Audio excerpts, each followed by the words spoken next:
suspected to be held hostage. More than a dozen were freed, thank God. So emotions are very high, including for us Filipinos, because some of our kababayans were killed by the militant groups from Gaza who invaded Israel over the weekend. Now, the thing is, many talk about the right to self-defense, which is enshrined in international law, but also there's the notion of proportional use of violence. There's a notion of avoiding war crimes. There's a notion of state responsibilities in the case of occupied territories, right? And my sense, Ruben, is if you go online, it's either those, anti-Israel people, through and through, and then they're those people, and most of them, I think the Philippines is the case, is like they're just gonna blame everything on Hamas, right? And my sense is if the discourse is at just that level, we're gonna miss a lot, right? A lot of truth, but also we're not gonna appreciate what's happening as you and I are talking, and what's about to even happen in the coming days, because it looks like we're looking at a very, very scary situation in terms of civilian casualties. So obviously you and I, Ruben, as any decent human being, we oppose any indiscriminate or deliberate use of violence against civilians for any political objective. That's a war crime if you're a state, and if you're a non-state actor, that's an act of terrorism, right? So we're very clear about that. Having said that, many are saying there seems to be an imbalance of empathy here, and also people forgetting, first of all, Palestinian civilians are human beings too, and their lives matter. At the same time, you're hearing this rhetoric coming from people at a very high level. You can guess where these people are saying, "Oh, what innocent civilians are talking about? Hamas would not have been able to do that if what I'm saying." So for me, this is very scary. I mean, this is a very troubling kind of rhetoric, and I think many people, because they're just so heartbroken, and for good understandable reason, with the barbarity and violence last week, suddenly I'm not sure they're appreciating the responsibility of a state when you're talking about invasion of a place and close place like Gaza, with 2 million people at least, and hundreds of thousands of children, and based on the latest numbers, thousands of civilians have already been killed based on some of the numbers we're seeing. Ruben, as a human being, as a Filipino, as an international human rights person, can you explain to our folks, what's really going on here? What are the things they have to keep in mind if as far as international law is concerned, as far as human dignity and human rights is concerned? Yeah. Well, maybe a story, can encapsulate something for listeners of your podcast to understand, not necessarily agree with or sympathize with or even condone, right? But here's a story. Exactly. I did work in Palestine, and I visited twice in that work, and I have done work between those visits. In one of my visits, I went to a hospital in the West Bank. It's one of the very few hospitals for Palestinians that has a cancer Ruben, ward. can I just stop you? Just to be clear, okay, so West Bank is separated from Gaza. There is no Hamas in West Bank, because I keep on hearing, sorry na lang kasi andun yung Hamas. Let's just be very clear. This is in West Bank when there's no Hamas. And this is completely separated, right? Because Gaza is a strip close to the Mediterranean, bordering Egypt. West Bank is bordering Jordan. The other thing, of course, Ruben, people tend to forget is a lot of Palestinians are Christians, like Filipinos. They're Christians, right? There are even Christians inside Gaza, but there are a lot of Christians. I think Nazareth, right, where Jesus came from, that's in West Bank area in Palestine. So these are some things for some reason many people don't seem to have any idea about, right? And they're right. giving and Filipinos think this is just all the Holy Land.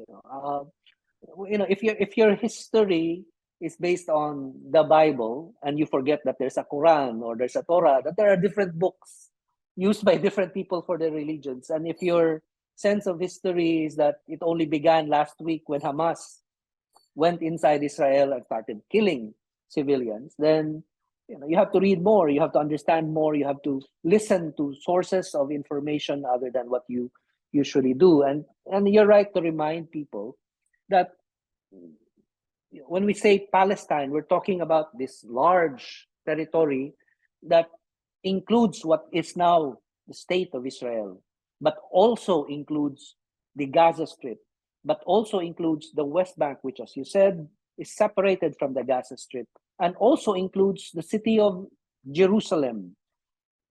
What the UN classifies as occupied Palestinian territories, officially, that's the legal name being used, Yeah, OPT, the occupied. official.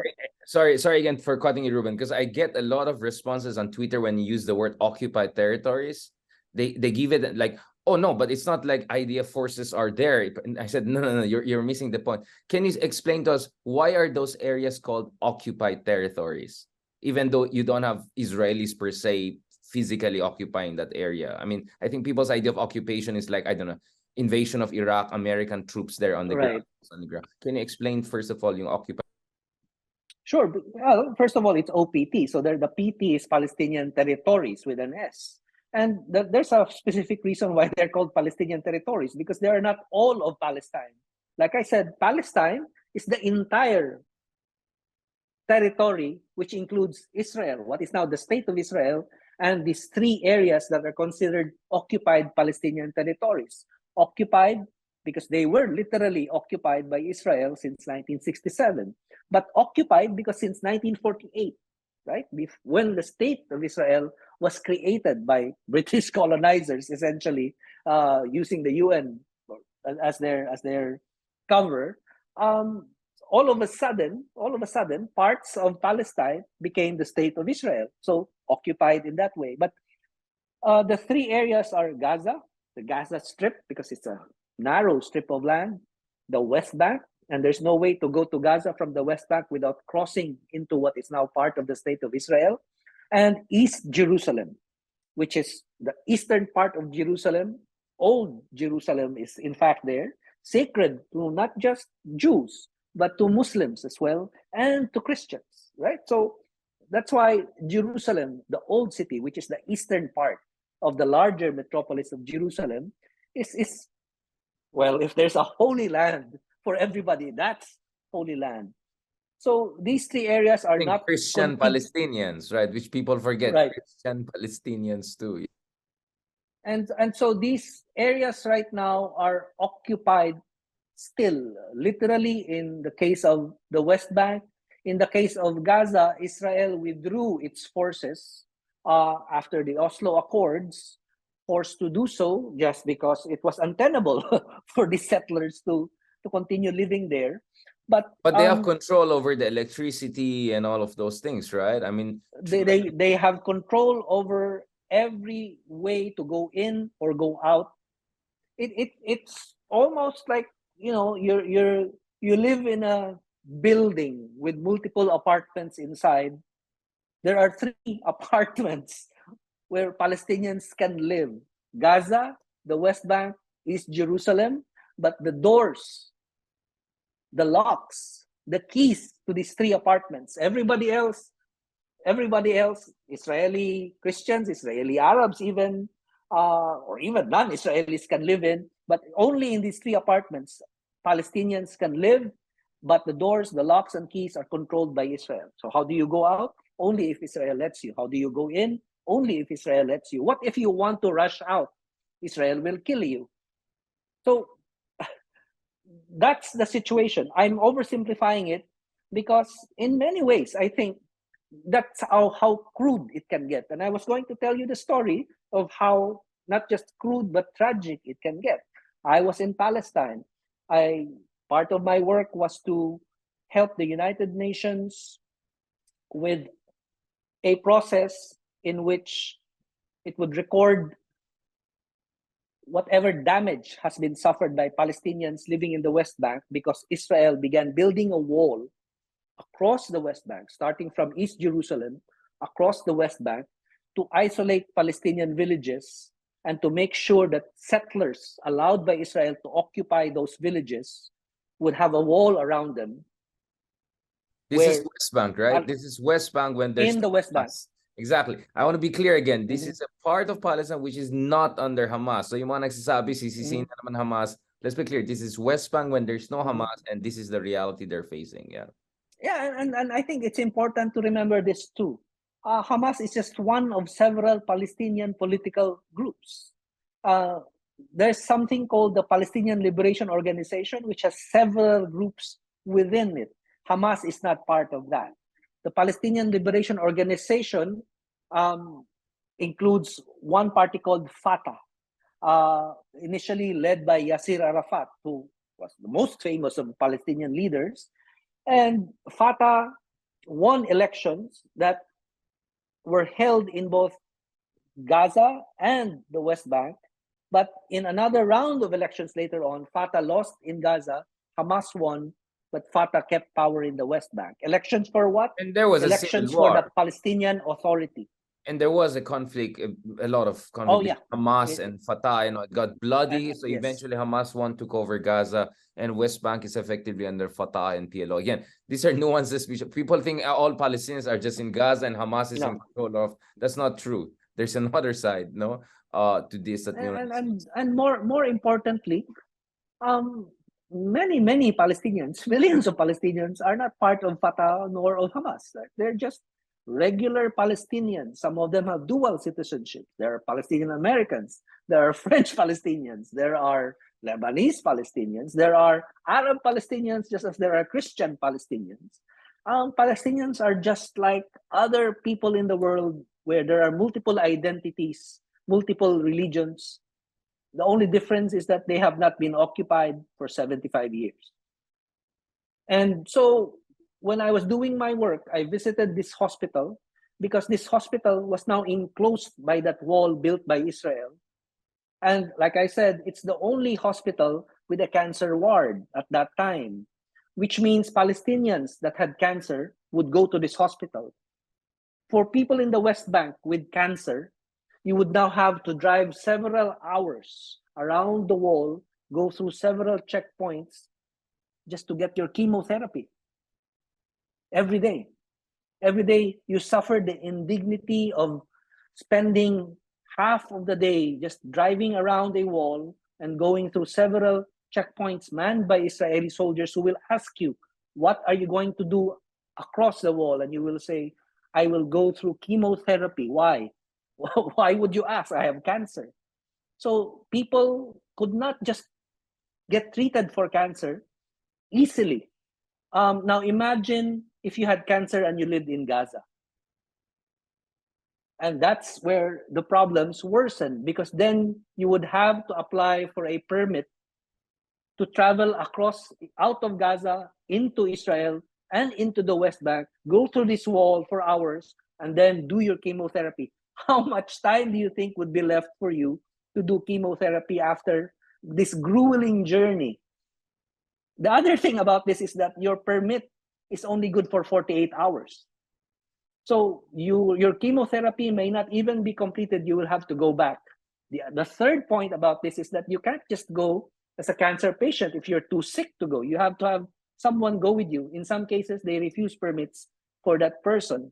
So I spoke with the chief doctor and he said, our patients are dying not of cancer, but from occupation. And we are not even talking here about Hamas or violence Exactly. or armed conflict. We're talking of the day-to-day deaths and indignities and tragedies that Palestinians have been living for 7 decades. 7 decades. You can imagine that. So how many generations, how many fathers and mothers, daughters and sons have gone through that? Grandchildren have gone through that, generations of Palestinians. How much do you think can a human being take in a lifetime of indignities? And at what point do you think will a human being living in these circumstances suddenly decide, if this is going to be the life I will live, then I have to change it? And I'm not going to say that there's only one way to change it, through violence, but I am not going to say that violence is not a way to change it as well. Ruben, speaking of this, of course, what you always hear is I mean, one of the parts of systemic dehumanization of Palestinians, right? Like implying that, you know, a life of Palestinian is not worth as another life, let's say, the life on the other side, is that this argument that, oh, these people, they don't like peace. They just want violence, and they want to, they want to erase, you know, the state of Israel and all of that. And that's, of course, the context within which we have to talk about the Oslo Accords and multiple United Nations Security Council that made it very clear about what should be a just and reasonable border for Palestine, and going back to the pre-1960 war. Can we talk about this? Because if you talk to a lot of legit historians, they'll say, well, there were peace negotiations, there were peace efforts, but they were not tenable to millions of Palestinians who felt that that's going to be peace without justice, right? And at some point, you had a situation where even peace negotiations were not even being, you know, no one was even taking it seriously, right? Arafat is gone. And the other hand, you have a far-right party in Tel Aviv, and for more than 10 years right now, I don't think the two-state peace negotiations have been really going anywhere. I mean, if you don't believe us, talk to people like Barack Obama, right, who got a lot of headache and had a lot of issues with his counterparts on the other side, because he felt this peace negotiation is not going to go anywhere. And of course, once Trump comes in, we know where Trump stands on things. Trump's focus was more on normalizing ties between Israel and Arab states, and of course, that's something now Right. potentially out of the table with the Saudi Arabia, what's happening in Gaza. So could you just give it, again, people are free to read on their own, but just a kind of an overview of what is this whole Oslo Accords and all of these multiple United Nations Security Council? Because it's not like the Palestinians were not open to peace, but it's a question of, was that a genuine just peace, and should they have just hold their nose and just accept it? I mean, look, again, this is not to condone violence. I mean, and we're not even talking about Hamas here. We're talking about people in West Bank. We're talking about PLO here. We're talking about Fatah, Arafat, all of these kinds of people. Can you just give a summary for people who don't seem to have any idea about this part of history? Very important part of history. Right. And there are many Filipinos, people who read, and not just Filipinos, but a lot of people who read and who think that reading about Israel and the history of conflict in the Middle East, Palestine, Gaza, and the West Bank, that they've read enough, that they've read a lot, but they never ask themselves, whose words did they read? Who controls the outlets that they read online, for example? Are they listening to CNN? Do they listen to Al Jazeera? And if they listen to Al Jazeera, do they consider who the sources are, just as they don't even think about who the sources are being interviewed on CNN, for example? And so that you get a lot of people, again, Filipinos, non-Filipinos, who, just in their excitement, just summarize what they read and say, Israel already existed, or the Palestinians have always wanted violence. Again, based on media that isn't disinterested in this, that doesn't really try to get the Palestinian story out in a way that is at least faithful to a Palestinian narrative. In other words, there's one dominant narrative, and it's the narrative of Israel, and in many ways backed by the United States because of its security and political interests in having a non-Arab country right in the middle of a region where the United States still depends on oil and as its energy requirements are. So it's important for listeners right now to consider expanding the range of sources of information that they get. The Oslo Accords came about because of backroom negotiations sponsored by Norway and Norwegian activists to bring in people from leaders from Israel, leaders from the PLO, Palestinian Liberation Organization, who were willing to negotiate. At this point, it had been clear that there were not going to be any other ways to end the violence without negotiations, without talking, which is just, in other words, just process rather than outcome. Outcome wasn't clear. What would your outcome be with this Para siyang negotiation? ASEAN, it's like ASEAN negotiations, right? Of code of conduct South China. It's just talk every year, nothing really coming out. Right. And I can understand that, and in many ways I can even support that it will always be better to talk about these disputes. They're intractable, they're long, there's a long history of colonialism and injustice that ought to be corrected. But because, as you said earlier, when when facts on the ground have been changed, you still need to consider those facts on the ground, no matter how unjust those facts on the ground have turned out to be. So it was important to talk, and they did talk. But there were people on both sides who did not want, not to talk, but who did not want talk without clear outcomes. And in many ways, they were vindicated by the outcome, because the outcome, you can argue that having these occupied Palestinian territories, OPT, that was the outcome.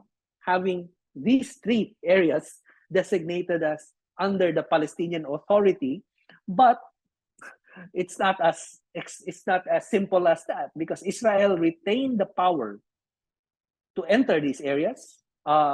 Its military, its police, its government can still go into these areas, and it wasn't even the entirety of the West Bank. There's territory A, B, C, and only territory A in the West Bank will really be under some level of Palestinian control. B and C, still Israel, which is why B and C are now occupied by settlers, allowed to come in by Israel, and that wall was built to protect them. Again, West So Bank where there's no Hamas. Again, we have to there's keep no Hamas. reminding people, because that's what you keep on saying when you say, "Oh, no, it's Hamas' fault. It's Hamas.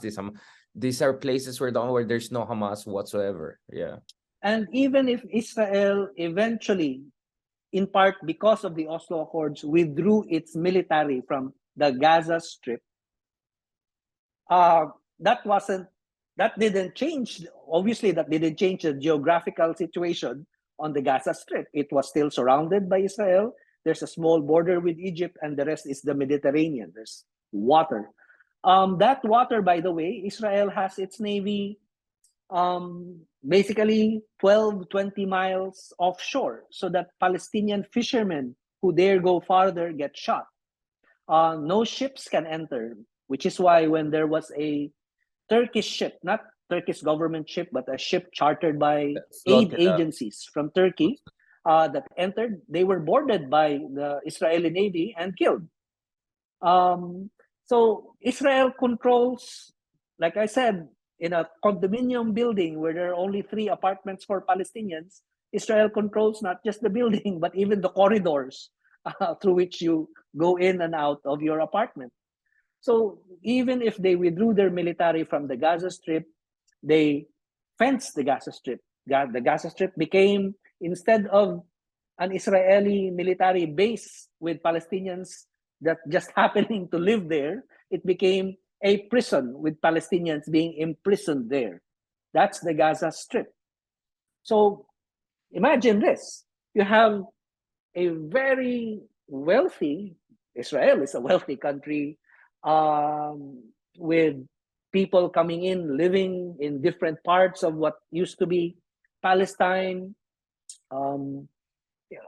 communities having agricultural access to food, to water, to day-to-day dignity, and there's just a fence, heavily wired, patrolled by soldiers, and just across that fence is a country of 2 million that has little water, little food, no chance to travel, and relying completely on foreign aid to survive. So you can imagine the contrast. So the Oslo Accords essentially validated that situation. And that's why there was a lot of opposition. There is still a lot of opposition to the outcome of the Oslo Accords, including from Hamas, but not just Hamas, including several other Palestinian groups. But the other thing about this is that the Oslo Accord, signed in 1993, did not just happen quickly in 1993. There was pressure from the United States, there was pressure from the Europeans, there was pressure from Israel for Palestinian leaders to sign the Oslo Accords. And let me tell you this, because a lot of our listeners do not know this. One of the sources of pressure, one way to pressure Fatah, the party that was holding the leadership of the Palestinian Authority, of the Palestinian Authority today, one of the ways that Israel pressured Fatah to force Fatah, by the way, is a secular party. It's not a party that says, religion is the basis of our existence. So Hamas came in reaction Islam, to that. Islam is, No, the basis of the creation of it's a secular party. It's a party that relies on elections, that knows that Palestinians are a diverse set of people, not just Muslims, etc. So that's important, because what Israel did was to secretly support the conversion of the Muslim Brotherhood, which is a larger group of Muslim faith-based political organizations across the Middle East, across the world. There was a Muslim Brotherhood group in Palestine that's more religious, that's more fundamentalist in outlook, but it's also very political. And Israel supported the Muslim Brotherhood, and it became Hamas. Israel supported them so that there would be an alternative to Fatah if Fatah did not sign the Oslo Accords. Israel secretly provided funding and allowed the entry of resources for the Muslim Brotherhood that became Hamas, so that in case Fatah decides not to sign the Oslo Accords, it will have a rival, that it cannot govern Palestine, that even if it signed the Oslo Accords, it cannot do what it wants, because there will be a competing political group that Israel could use or turn to. Israel considered Hamas an asset that it could use against Fatah. So this is, you reap what you sow. Israel, in many ways, helped create Hamas. I mean, the thing is, speaking of the whole divide and conquer strategy you're implying here, I mean, for me, this is why the West, Britain, etc., they have to own up to it, because much of the crisis we see today, not only in Palestine, Israel alone, Pakistan, India, I can go on and on. This and even parts of Africa, right? It's because of how the British, the colonial powers, just less than a century ago, were promising different things, one via Lawrence of Arabia, one via Zionism, and they just left it, and now these communities are there. I mean, of course, you also sympathize with the other party, which had to fight multiple wars against multiple countries in the post. I mean, in a way, this is a tragic story, because all of them are in one way or another victims also of the horrors of colonialism and Second World War, right? The Holocaust happened in Europe, right? That's the horrible things that happened. It was Britain that had the mandate in Palestine and messed up the whole Balfour Declaration and what came after this. So my thing is, that's why it's very important to have a deep sense of history, right? And the tragic thing is that we end up fighting each other, not forgetting that a lot of the problems we have right now is because of the colonial legacy we get. But that, of course, doesn't mean we should ignore our agency and also not take responsibility for fixing that mess. But then again, I think this is why the West, especially Europe, has a historical responsibility of making sure this conflict is resolved in a just, sustainable way, and they cannot just be innocent bystanders there, because they. And I think, Richard, it's important to distinguish between Israelis, people who are citizens of Israel, and people who believe in the Jewish faith. The Holocaust targeted Jewish people who believe in the Jewish faith. There was no Israel during the Holocaust. So obviously, it was targeted at people of the Jewish faith, but it's also important to remember that it wasn't only people of the Jewish faith that were targeted by Nazis.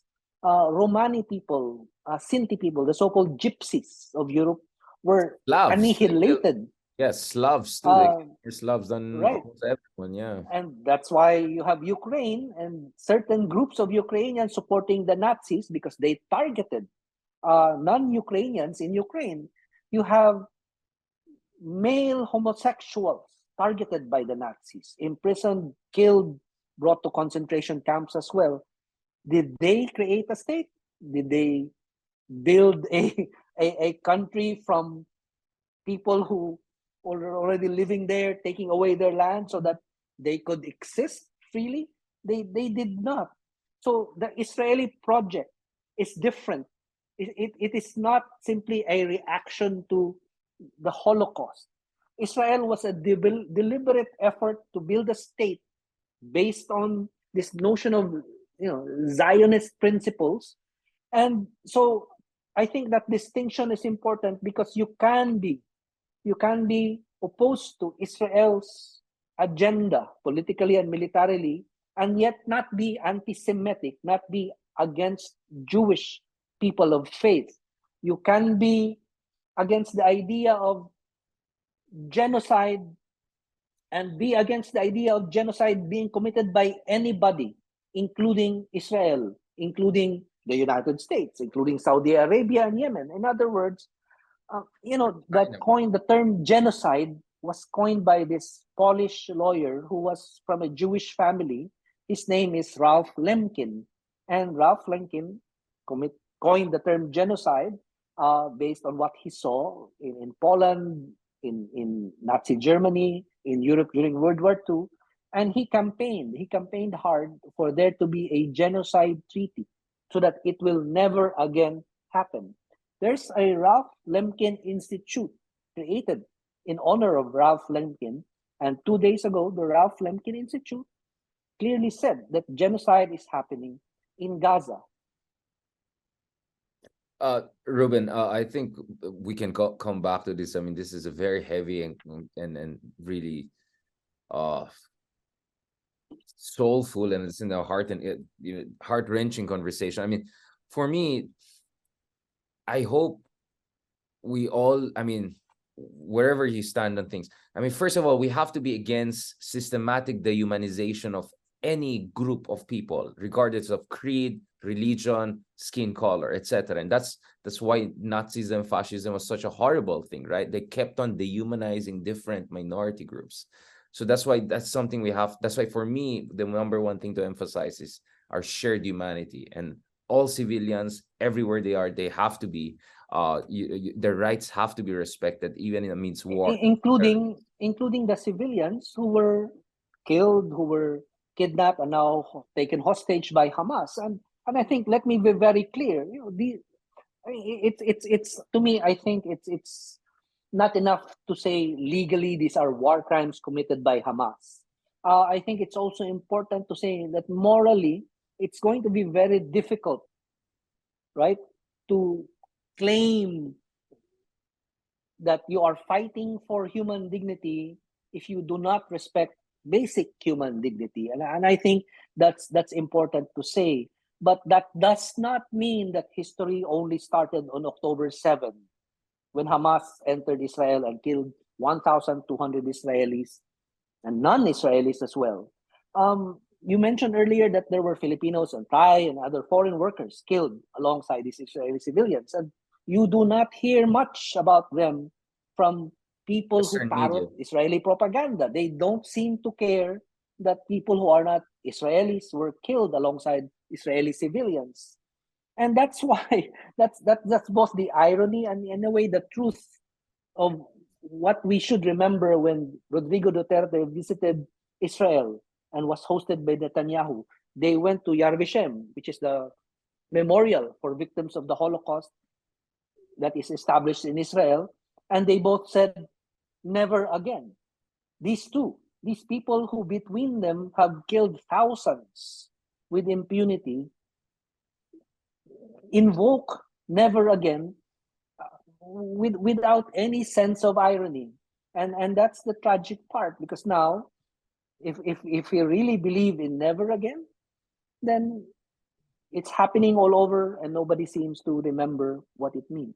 I mean, Duterte is potentially under ICC. The other one is being accused of by Israelis, by people in Israel of committing war crimes. But that's a conversation going on there, and I'm just following this. And you know, my thing is, how I wish I'll see more of, whether you're Palestinians, whether you're from Israel, whether you're from Philippines, categorically condemn any indiscriminate and deliberate violence against kids, elderly, etc. I don't care what's your religion, etc. This is what I want to hear.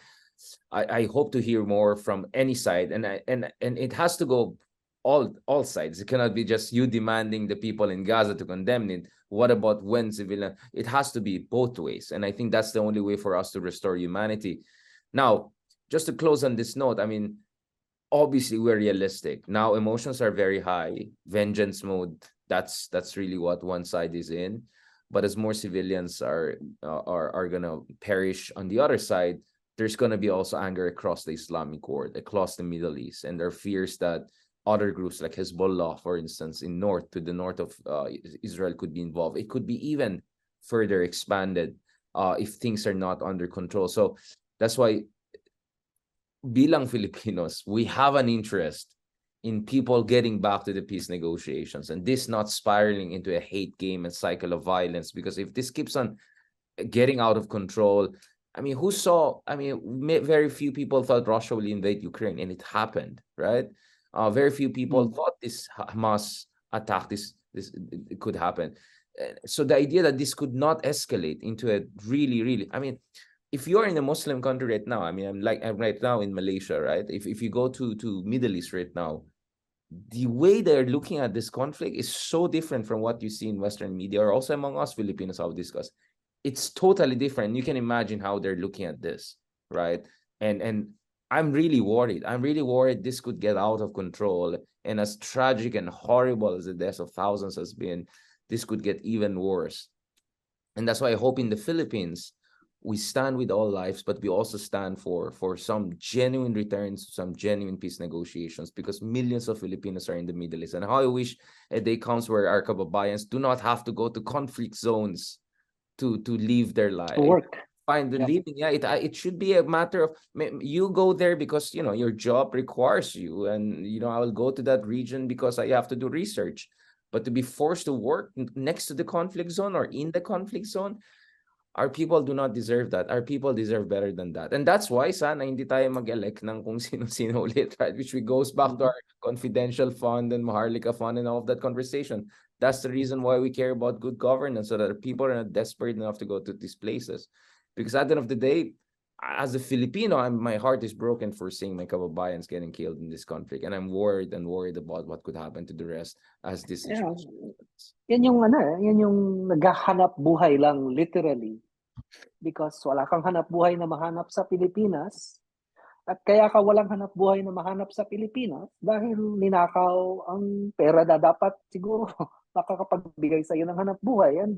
And you know, this OFW phenomenon started under the Marcos dictatorship, because the Marcos dictatorship decided that, you know, there was only one thing left for the Marcoses that they could not steal, which was Filipino labor. So instead, they turned it into a commodity. We're going to sell you to countries that need labor. That's how Filipinos ended up in the Middle East. And to some extent, that's in fact the main reason why the Philippines decided it would have to have diplomatic relations with these Middle East countries, because they, you know, you would have to send Filipino laborers there, and it's going to be difficult to protect them and to send them there in the first place without diplomatic relations, including with Palestine. So the Philippines is one of those countries that technically recognizes Palestine. On that note, thank you very much. I'm literally at 1% battery. I wanted to talk more to you, but I think that's a good.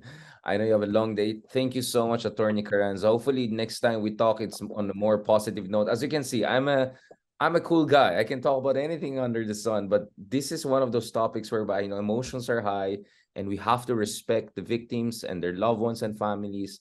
I don't care what religion, I don't care what country you come from, my heart goes to you. And of course, first of all, dun sa ating mga kababayan na nabiktima dito. Thank you very much, Attorney Carranza, for this heartfelt and very humane and at the same time very educational discussion. God bless. Thank you. Maraming salamat din. Have a good day. God bless.